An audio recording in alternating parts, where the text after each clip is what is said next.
2009 நாம் தமிழர் கட்சி. நாம் தமிழர் கட்சி என்பது இருக்கின்ற அரசியல் கட்சிகளே ஒரு உன்னதமான கட்சி. ஏன்னா கட்சி ஆரம்பித்ததிலிருந்து இன்று வரை அனைத்து தேர்தல் களத்தையும் தனியாகத்தான் சந்திக்கின்றோம். தனியா நின்னா சாதிக்க முடியுமா? சாதிக்க முடியும்னு நிறைய பேர் கேட்குறாங்க. தனியா நின்று தான் 1.3, 3.5, 6.8 இன்னைக்கு தேர்தல் ஆணையத்தால் 8.2% வாக்குகளை பெற்று அங்கீகரிக்கப்பட்ட தேர்தல் ஆணையத்தின் அங்கீகரிக்கப்பட்ட கட்சியாக நாம் தமிழர் கட்சி வளர்ந்து நிற்குது. இப்போ கூட இந்த கட்சி தனியாக என்ன வெல்லுமா வெல்லாதா அதெல்லாம் இல்லை, வெல்லும், கண்டிப்பாக வெல்லும். ஏன் வெல்லுன்னு சொல்றேன்னா 1957 ஆரம்பிக்கப்பட்ட திமுக இன்று வரை சொல்றேன் கூட்டணி வைக்காம தனிச்சு களங்கண்டதே கிடையாது. ஏன்னா தனியா என்ன அவங்களால ஆட்சியை பிடிக்க முடியாது, இதுதான் உண்மை. மற்றவங்களை ஒட்டி வாழ்ந்தாதான் திமுக வாழும், இல்லைன்னா செத்து போயிடும். ஆனா நாம் தமிழர் கட்சி அப்படி இல்லை, தனித்து நின்னாலும் களத்தில் போராடி வெல்லும் என்கின்ற உறுதியோடும் நம்பிக்கையோடும் செயல்படுகிறோம். இந்த தலைப்பு வச்சிருக்கோம், அனைத்து உயிர்களுக்குமான அரசியலை செய்கிறோம் அப்படின்ட்டு. சாலியமங்கலம் அம்மாப்பேட்டை ஒன்றியத்திலே இருக்கிற சாலியமங்கலம் எனக்கு ரொம்ப பிடிக்கும். ஏன்னா ஞாபகம் பிறந்த ஒரு எதுக்குன்னா பஸ்ஸு போக்குவரத்து நிறையா இருக்கும். அதே மாதிரி ரயில்வே நம்மளுக்கு தொடர்வண்டி பயணமும் இருக்குது, பள்ளிக கல்லூரி எல்லாமே இருக்குது, எல்லா வசதியும் இருக்கிறதுனால வெளியூர்லேருந்து எனக்கு விவரம் தெரிஞ்சு ஒரு 10 ஆண்டுகளை இந்த குறைந்த 10 ஆண்டில் நிறைய பேர் வெளியூர்லேருந்து இந்த ஊருக்கு வந்திருக்கீங்க. உங்களையெல்லாம் நான் ஏன் வரவேற்கிறேன் பின்னாடி சொல்கிறேன், அது உங்களுக்கும் கஷ்டமாக இருக்கும். 10 ஆண்டில் சாலியமங்கலம் நல்ல ஊர்னு நீங்கள் வந்தீங்க. இன்னைக்கு சாலியமங்கலத்தில் இருக்கவங்களாம் கிட்னி ட்ரபிளில் சாக போகிறோம், இது உண்மை. ஏன் இப்படி சொல்கிறான்லாம் நினச்சிக்காதீங்க. 2-3 ஆண்டுக்கு முன்னால் ஓப்பனாக பேசி ஆகணும். இதுக்கு காரணமும் சொல்கிறேன். இந்த திராவிட மாடல் ஆட்சி முத்துவேல் கருணாநிதி ஸ்டாலின் ஒரு கையெழுத்தை போட்டார். இந்த ஊரில் இருக்கு பாருங்க, அனுஜ் டைல்ஸ், அரவிந்த் செராமிக்ஸ்னு ஒரு நிறுவனம் இருக்கு. அதில் சில நுள்ள எல்லா பேரும் காசை வாங்கிட்டு ஓப்பனாக சொல்கிறேன், அனுஜ் டைல்ஸில் காசு வாங்காத ஒரே ஒரு கட்சி நாம் தமிழர் கட்சி தான். என்னையே நேராக கேட்டாங்க, என்ன ஜெகனே அனுஜ் டைல்ஸில் காசு வாங்கிட்டியா? மறைமுகமாக என்ன கேட்டாங்க. நான் நேசிக்கின்ற எனது அன்பு தலைவன் மேதகு பிரபாகரன் மீதும் என்னையின்றெடுத்த தாய் தந்தை மீதும் சத்தியமிட்டு சொல்கிறேன், நாம் தமிழர் கட்சி தான் அனுஜ் டைல்ஸில் காசு வாங்காத ஒரே கட்சி. பாக்கி எல்லா பிச்சைக்கார பயிலும் வாங்கிட்டான். வேற எவனும் அந்த கட்சியை போய் அனுஜ் டைல்ஸை மறிக்கல. ஆனால் மத்திய மாநில அரசால் அங்கீகரிக்கப்பட்ட மனிதன் குடிக்கக்கூடிய தண்ணி அப்படின்னு ஒன்று இருக்கு. ஆர்ஓ வாட்டர் அப்படின்னா ஆர்ஓவில் சுத்திகரிக்கப்பட்ட தண்ணி குடிக்கணும்னா மனிதன் குடிக்கணும்னா 30 சென்டிமீட்டர்லேருந்து 100 சென்டிமீட்டர் வரையும் அளவு இருக்கணும். ஆனால் கடந்த ஒரு 15 நாட்களுக்கு முன்னாடி நான் வகிக்கிற மன்னன் தெருவில் அந்த தண்ணி எடுத்துட்டு போய் சோதனை பண்ணேன். 410 சென்டிமீட்டர் இருக்கு. என்ன, மனிதன் குடிக்க தகுதியற்ற தண்ணியாக சாலியமங்கலம் தண்ணி ஆகிவிட்டது. இது எத்தனை பேருக்கு தெரியுமோ தெரியாதில்ல. இந்த தண்ணியை தொடர்ந்து குடிச்சுக்கிட்டே இருந்தா ஆண்கள் பெண்கள் அனைவருக்கும் கிட்னி டபுள், சரக்கடிச்சாலாம் இல்லை, சாலியமங்கலத்து தண்ணியை குடிச்சாலே கிட்னி டபுள் சாக போறோம். இது நிதர்சன உண்மை. இதை சொல்லி ஆகணுங்கிறதுக்கு தான் இந்த டைட்டிலே வச்சது. ஏன்னா அவ்வளோ கஷ்டமா இருக்கு. காசுக்காக எது வேணாலும் செய்யலாம். ஆனால் சாலியமங்கலத்தை என் தாய் மண்ணை கூறு போட்டு வித்துட்டாங்க. காசுக்காக மானங்கட்ட கம்யூனிட்டி விழுவோம், வேற வழியே இல்லை, திட்டிதாகணும். காசுக்காக எது வேணாலும் செய்யலாம். உன் சொந்த தாய் மண்ணியை விற்கணும்னு நீங்கள் முடிவு பண்ணி வித்துட்டீங்க. 100 பேர் சாகுறப்ப நானும் சேர்ந்து சாக போகிறேன், அவ்வளோதான். என்ன அதில் இருக்கு? நீ 100 பேர் நல்லா இருக்குன்னு நான் போராட்டம் பண்ணால் அதுக்கு பின்னாடி 4 நாய் போய் காட்டி கொடுத்துருது, 4 நாய் காசு வாங்கிடுது. அப்புறம் எப்படி வளரும்? ஒரு அரசியல்வாதினா ஒரு ஊராட்சி மன்ற தலைவர், ஒரு ஒன்றிய கவுன்சிலர், ஒரு மாவட்ட கவுன்சிலர், ஒரு சட்டமன்ற உறுப்பினர், ஒரு பாராளுமன்ற உறுப்பினர், ஏதாவது ஒன்றுனா ஏன் இந்த நிறுவனம் வருது, இந்த நிறுவனத்தினால இந்த ஊருக்கு என்ன நன்மை படும், எத்தனை பேருக்கு வேலை வாய்ப்பு கொடுப்பான்? 2000 பேர் இருக்கான். யாரு? ஹிந்திக்காரன். இந்த சாலியமங்கலம் சுத்து வட்டாரத்துலேருந்து எத்தனை பேர் இருக்காங்க டைல்ஸ் கம்பெனியில்? 80 பேர் தான் இருக்காங்க கைவிட்டுன்ற மாதிரி. திராவிட மாடல் ஆட்சியில் நேற்று எங்கள் மாவட்ட கவுன்சிலர் அண்ணா வீட்டுக்கு எத்தாப்புல ஒரு ஹிந்திக்காரன் ஜட்டியோட படுத்து கிடக்கான், சரக்கடிச்சு பிடி காலைல 8 மணிக்கு.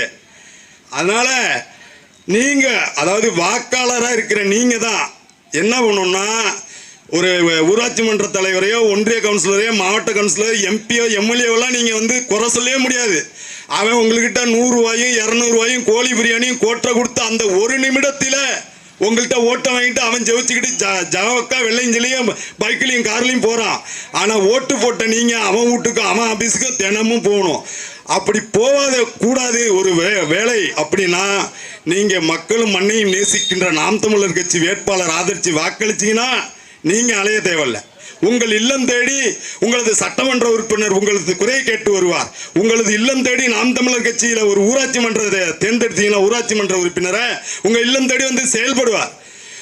ஏற்கனவே 2021ஆம் ஆண்டு வெற்றி பெற்ற ஐயா எம்ஹெச் ஜவாஹிருல்லா நானும் பெரிதும் நேசிக்கிறவர் தான். கொரோனாவில் படுத்துக்கிட்டு ஜெயிச்சவர். இதுவரையும் பாபநாச சட்டமன்றத்துக்கு அவரோட சுற்றுப்பயணம் என்ன, அவரால் இந்த ஊர் சட்டமன்ற தொகுதி நான் அடைஞ்ச நன்மை என்ன. அதுக்கப்புறம் ஒரு அக்கா வழக்கறிஞர் சுதான்னு ஒருத்தவங்களை தேர்ந்தெடுத்தீங்க. அவங்க எங்கே இருக்காங்க இப்போ?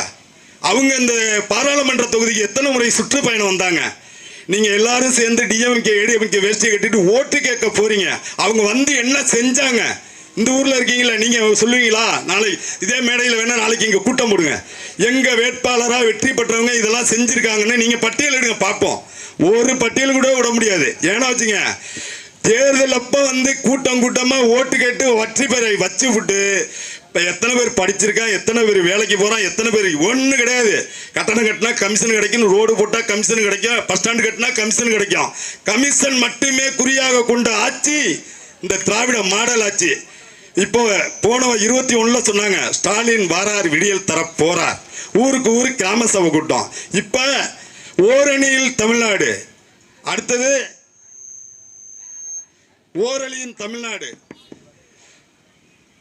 ஓரணியில் தமிழ்நாடு. அப்புறம் இப்போ ஒரு இது உங்களிடம் ஸ்டாலின். ஏற்கனவே இருந்த ஸ்டாலின் தான் வாராரு விடியல் தர போறாரு கிராம சபை கூட்டத்துக்கு விளக்கம் இல்லை. 4 வருஷம் பல்ல வளைக்கிட்டே இருந்திருப்பாங்க பிறகு நாக்க வலிக்காம. இப்போ ஊருக்கு ஊருக்கு கூட்டம் போட்டு நாக்கு வலிக்கிறாங்க. நம்ம கொடுக்குற மனுவுக்கு உடனே நாக்கு வலிச்சு பதில் வந்துருவான். 4 வருஷமா செய்யாத 40 நாள்ல நீ 4 மாசத்துல என்ன செஞ்சு கிளிக்க போற? நான் என்ன சொல்றேன், 26 நீ வாஸ் அவுட்டு. இதே தொகுதியில் நீ வேற ஏதாவது கூட்டணி கட்சி கொடுத்து நீ வேட்பாளர் நிப்பாட்டுவ. நாங்கள் இதே தொகுதியில் இந்த மண்ணுக்கு சொந்தக்காரர்கள் வேட்பாளரை நிப்பாட்டி நாங்கள் வெற்றி பெற வைக்கிறோம். அதையும் சொல்கிறேன், நீங்கள் ஓட்டுக்கு காசு கொடுக்கக்கூடாது, கோழி பிரியாணி கொடுக்கக்கூடாது, கோட்டர் கொடுக்கக்கூடாது. எங்களை போலயே ஓட்டுக்கு காசு கொடுக்காம நின்று போராடி பாருங்க. வெற்றி பெற்றுட்டீங்களா நான் ஒரு சைடு மொட்டை எடுத்துக்கிறேன். உண்மையாக சொல்கிறேன், 2026 நீங்கள் கோழி பிரியாணி கோட்டரும் காசு கொடுக்காம தேர்தலை சந்திச்சு பாருங்க. முடியாது உங்களால். ஒரு சில தினங்களுக்கு முன்பாக திருச்சியின் அன்பண்ணன் மாநிலங்களவை உறுப்பினர் வந்து திருச்சி சிவா சொல்றார், காமராஜர் ஐயாவுக்கு கலைஞர் கருணாநிதி ஏசி போட்டு தான் ரூமு கொடுப்பாருன்னு. அவரும் கலைஞரும் காமராஜ் ஐயாவும் கலைஞரும் ஒன்னா. காமராஜ் ஐயா ஊருக்கு ஊரு அரசு ஆரம்ப பள்ளி, நடுநிலை பள்ளி, உயர்நிலை பள்ளி, மேல்நிலை பள்ளி கட்டி வச்சாரு. உங்க ஐயா என்ன கட்டி வச்சிருக்காரு தெரியுமா? ஊருக்கு ஊரு 2 டாஸ்மார்க்கை கட்டி வச்சிருக்காரு. அது என்ன, அது யார் அப்பா விட்டு காசு? இப்போ கிளாம்பாக்கத்தில் ஒரு பேருந்து நிலையம் உங்கள் அப்பன் பேர், அதேமாரி திருச்சியில் ஒரு பேருந்து நிலையம் உங்கள் அப்பன் பேர், அம்மாப்பேட்டையில் ஒரு பேருந்து நிலையம் உங்கள் அப்பன் பேர். எந்த கட்டணம் கட்டினாலும் உங்கள் அப்பன் பேர். அந்த டாஸ்மார்க்கு உங்கள் அப்பன் பேரே வச்சிரு. முத்துவேல் கருணாநிதி டாஸ்மார்க்குன்னு வச்சிரேன், ஏன் வைக்க மாட்டேற? அதில் தானே இன்னைக்கு அரசே நடக்குது. அரசு டாஸ்மார்க்கில் நடக்குது, அதில் உங்கள் அப்பா பேரை வச்சு எல்லாரும் சந்தோஷமாக குடிக்கட்டுமே. எங்கள் ஐயா கலைஞர் பேரில் இருக்குது டாஸ்மார்க், நாங்கள் குடிக்கிறோன்னு. அது மட்டும் ஒன்று மாட்டீங்க, அது மட்டும் உங்களுக்கு வலிக்கும், அதுலேருந்து வர காசு மட்டும் இனிக்குமா? எது செஞ்சாலும் நியாயமாக செய்யணும். இப்போ ஐயா பெருந்தலைவர் காமராஜ் அவர்கள் அவர் இறக்கும்போது 4 கதர் சட்டை, 4 கதர் வேஷ்டி, 4 கதர் துண்டு, 124 ரூபா பையில் பணம், 120 ரூபா வங்கி கணக்கில். அவர் இறந்தார். ஏழ்மையாக இறந்து ஒரு சிறந்த முதல்வராக இருந்தார். அதேமாரி சமூக நீதி பேசுகிற திராவிட முன்னேற்ற கழகத்துக்கு நான் ஒரு கேள்வி இங்கே வைக்கிறேன். அன்னைக்கு முதல்வராக இருந்த ஐயா பெருந்தலைவர் காமராஜரின் ஆட்சியில் நிதி அமைச்சராகவும் பொதுத்துறை அமைச்சராகவும் இருந்தவர் ஆதி தமிழ்குடி பறையர் இனத்தை சார்ந்த எங்கள் ஐயா கட்கன். அவரும் இறக்கும்போது அரசு மருத்துவமனையில் தான் மருத்துவமனை பார்த்து அவங்க இறந்துட்டாங்க. உங்க அப்பா முத்துவேல் கருணாநிதி இறக்கும்போது அவரோட சொத்து மதிப்பு என்னன்னு தெரியுமா? ஆசிய கண்டத்தில் 6வது பணக்காரரா செத்தாரு. அதெல்லாம் யார் அப்ப விட்டு பணம்? சொல்லுங்க பார்ப்போம். நீங்க எல்லாம் தேர்ந்தெடுத்து ஓட்டு போட்டு நல்லவங்களை தேர்ந்தெடுக்காம இப்படி தேர்ந்தெடுத்ததுனால தான் நாங்க இப்ப இன்னைக்கு சாலியமங்கலம் 4 ரோட்ல மேடை போட்டு கத்துறதா இருக்கு. நீங்க ஃபர்ஸ்ட் அவங்களெல்லாம் குறை சொல்லக்கூடாது. வாக்காளராகி நீங்கள் தான் வாக்களிக்கும் போது இவர் நல்லவரா, படிச்சவரா, நம்மளோட குறை கேட்பாரா, இவர் நமக்கானதை கேட்டு செய்வாரான்னு நீங்க தான் யோசிக்கணும். வாக்காளர் என்ன ஒரு நிமிடம், அதாவது ஒரு உடல்ல முக்கியமான பாகம் என்ன தெரியுமா? இதய துடிப்பு தான். இதயம் நின்று போச்சுன்னா நீ பெணம். அதே மாதிரி தான் ஒரு வாக்காளர் என்பவன் உங்களது வாக்கை உயிருக்கு நிகரான மதிச்சு ஓட்டு போடணும். இல்லைன்னா வச்சுக்கோங்க, நீங்க என்ன பண்ணீங்க, காசை வாங்கிக்கிட்டு அந்த ஒரு நிமிட ஓட்டை ஏதோ ஒரு முள்ள மாதிரிக்கு போட்டு விட்டு போறீங்க. அதுக்கப்புறம் நீங்க செத்த பணமாவே இருக்கீங்க. எதுவுமே கேட்க முடியாது. அவன் காசு சம்பாதிக்க மட்டுமே தான் குறிக்கோளை வச்சு அவன் வேலையை பார்ப்பான்.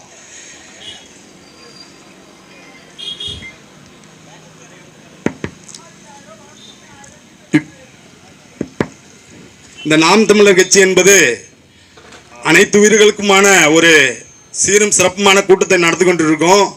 வருகின்ற 2026ஆம் ஆண்டு நடைபெறவிருக்கின்ற சட்டமன்ற தேர்தலில் செந்தமிழன் சீமானின் ஆணைக்கு இணங்க 112 பெண் வேட்பாளர்களும் 112 ஆண் வேட்பாளர்களும் அறிவித்து தேர்தல் களத்தை சந்திக்க உள்ளோம்.